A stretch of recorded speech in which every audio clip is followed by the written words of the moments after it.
Hey, everyone, and welcome back. We always say knowledge is power, right? Absolutely. And today, we're diving deep into a recent news story out of Canada, a real tragedy that really brings that message home. Yeah. This one's tough. Really makes you think. A child tragically passed away from rabies After a bad encounter. ah, Right. I read about that. after a bad encounter. And I know what you're thinking, but how often does that really happen? Right. Seems very rare. And that's exactly where we're talking about it.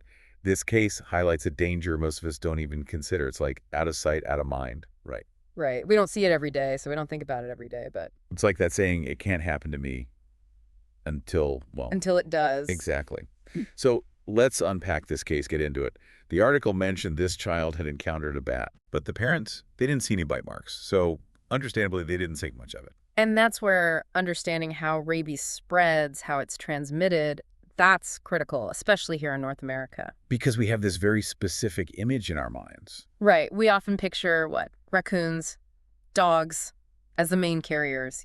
Yeah, like, oh, stay away from stray dogs, things like that. Right, exactly, those classic warnings. But But bats. bats are actually the primary source of rabies transmission. And what's more, their teeth, incredibly sharp, tiny, so those bites, they can be almost invisible to the naked eye. Easy to miss. Wow. I honestly never knew that. I always thought, like I said, dogs, raccoons. I mean, you see those PSAs, those warnings, but never about bats. It's not as common, but it's incredibly important to be aware of. So if bats are the main culprits, why? Why bats? Well, bats, being mammals themselves, are susceptible to the rabies virus. And they often live in these large colonies, close proximity, so the virus can spread rapidly within their populations. Makes them a significant reservoir for the virus. So it's like a chain reaction, one bat to the next to the next. And their article mentioned that in that region of Ontario, the number of bats carrying rabies has actually increased. Oh, that's concerning. It's gone up from less than 10% to 16% in recent years. That is a significant jump. Big jump. Do we know why? Well, there are a few factors at play. Habitat loss, for one. As humans develop more land, it pushes bats into closer contact with people. More interactions, more potential exposures. It's a recipe for, unfortunately, these kinds of situations to occur more frequently. That makes sense. We're encroaching on their territory and they're adapting to survive. It's a complex issue, but that's a big part of it. So let's say someone listening right now, they have an encounter with a bat. What should they do? Don't wait.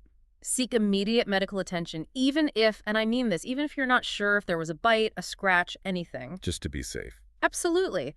Time is of the essence here.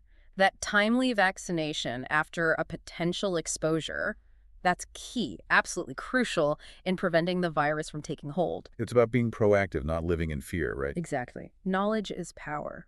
This case, as tragic as it is, highlights a much larger issue we're facing.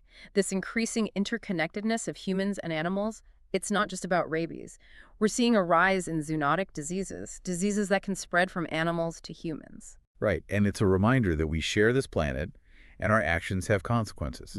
This case really makes me think about our responsibility in all this, about responsible wildlife interactions. What does that look like? What can we do? Education is key. We need to understand that bats, they're not these scary creatures. They play a crucial role in our ecosystem. Pollination, insect control, you name it. Right. They're vital. Absolutely. But we also need to respect their space. Avoid contact when possible. And if you have bats in your attic, don't try to handle it yourself. Call in the professionals. There are safe and humane ways to remove them. So knowledge, prevention, and respect. Couldn't have said it better myself. This deep dive into such a heartbreaking story really emphasizes just how important awareness is. We have to bridge this knowledge gap, be proactive about our health, and advocate for those responsible wildlife interactions within our own communities. Well said. We all have a role to play in this. Absolutely. Thanks for listening, everyone, and we'll see you next time on The Deep Dive.